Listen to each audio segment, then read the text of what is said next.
Once upon a time there was a sweet little girl loved by everyone who saw her, but most of all by her grandmother, who would have given her anything in the world. One day she gave her a little red velvet hood that suited her so well she never wore anything else. So everyone called her Little Red Riding Hood.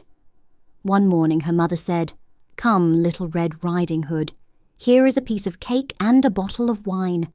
Take them to your grandmother. She is sick and weak, and they will make her feel better. Leave before it gets hot. Walk nicely and quietly, and do not leave the path. If you fall and break the bottle, your grandmother will get nothing. When you arrive, remember to say good morning, and don't go poking around before you do."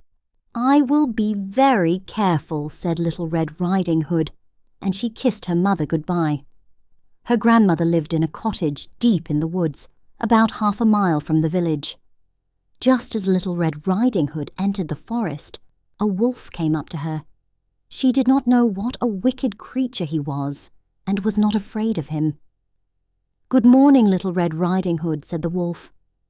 "Thank you kindly, Mr. Wolfless. Where are you going so early, Little Red Riding Hood?" "To my grandmother's house." "What are you carrying in your basket?" "Cake and wine. Yesterday was baking day, and poor sick grandmother should have something good to make her stronger." "Where does your grandmother live?" Little Red Riding Hood. "A little farther into the woods, under 3 big oak trees. Her house stands near the hazel bushes. You must know it," said the girl. The wolf thought, "What a tender young thing! What a tasty morsel! Better than the old woman. I must be clever and catch them both." He walked beside her for a while, then said, "Look around, Little Red Riding Hood. Aren't the flowers lovely here? Why don't you pick some? And listen! How sweetly the birds are singing! You walk so seriously as if you were going to school, while the whole forest is full of joy." Little Red Riding Hood lifted her eyes and saw the sunlight dancing through the trees and beautiful flowers all around. She thought, "I could bring grandmother a fresh bouquet. She would love that. It's still early. I have plenty of time." So she left the path and began picking flowers.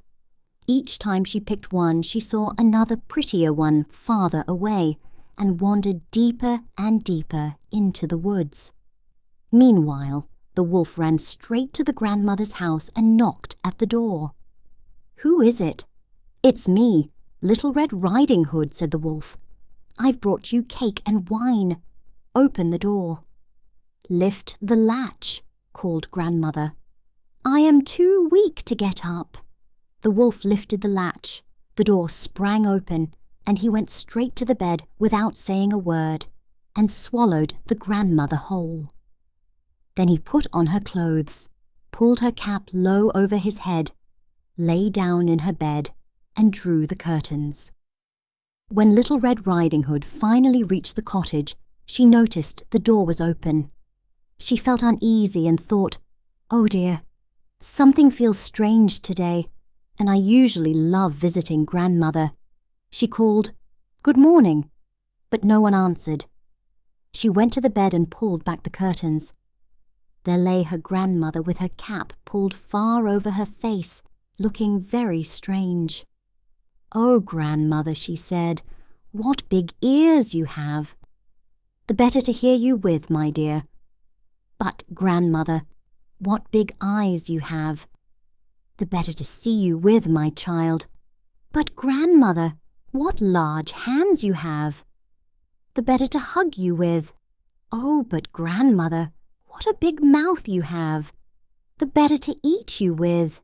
And no sooner had the wolf said this than he jumped out of bed and swallowed Little Red Riding Hood in one gulp. When he had finished, he lay down again, fell asleep, and began to snore loudly. Just then, a huntsman was passing by. He thought, "The old woman is snoring so loudly, maybe she's unwell. I'll take a look." He stepped inside and saw the wolf lying there. "At last, you old sinner," he said. "I've been looking for you." He raised his gun, but then thought, maybe the old woman is inside the wolf and can still be saved. So instead of shooting, he took a pair of scissors and began cutting open the wolf's belly. After a few snips, he saw the red hood, and soon Little Red Riding Hood jumped out, crying, "Oh, how frightened I was! How dark it was inside the wolf!" Then the grandmother came out, alive but barely breathing. Little Red Riding Hood quickly brought heavy stones, which they filled the wolf's belly with. When he woke up and tried to run, the stones were so heavy he fell dead at once. All three were overjoyed. The huntsman took the wolf's skin. The grandmother ate the cake and drank the wine, and soon felt better. Little Red Riding Hood thought, as long as I live, I'll never leave the path alone when Mother has told me not to. It's also said that another time, when Little Red Riding Hood was taking cakes to her grandmother, another wolf tried to tempt her off the path, but she was careful and went straight on and told her grandmother what had happened. The old woman said, "We'll lock the door so he can't come in." Soon after, the wolf knocked and said, "Open up, grandmother. It's me, Little Red Riding Hood, bringing you cakes." But they said nothing and didn't open the door.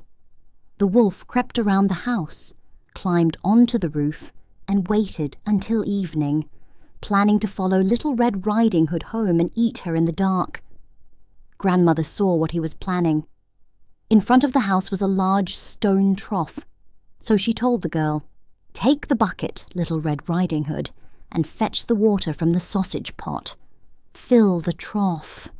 The smell of the sausages rose up to the wolf, who leaned over to sniff. He stretched his neck too far, lost his balance and fell straight into the trough, and drowned. Little Red Riding Hood went home happily, safe forever after.